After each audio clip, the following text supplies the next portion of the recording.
Welcome to Sivakasi ஃபைரோக்ஸ். இந்த வீடியோவில் மோரி ஃபைரோக்ஸ் 30 ஷாட்டுடைய testing video தான் வந்து பார்க்க போகிறோம். வாங்க டெஸ்டிங்குள்ளே போகலாம். நம்ம ஆல்ரெடி ஒரு பீஸ் வந்து டெஸ்ட் பண்ணியிருந்தோம். இது வந்து second one.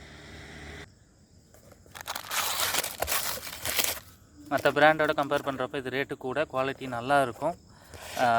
Last time test பண்ணுறப்போ ஓகே தான்.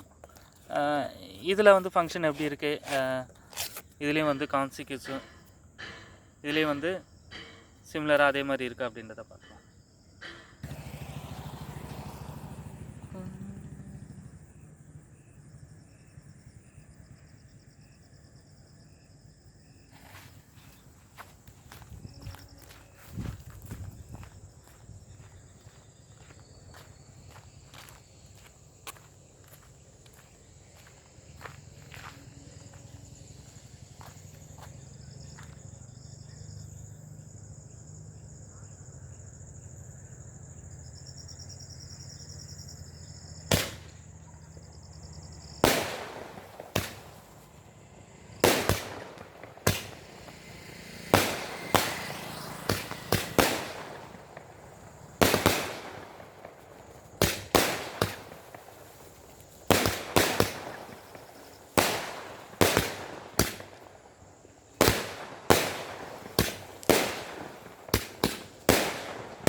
இந்த டெஸ்டிங் பற்றின உங்களுடைய கருத்துக்களை மறக்காம இந்த வீடியோ கமெண்ட் செக்ஷனில் ஷேர் பண்ணுங்கள். நன்றி, வணக்கம்.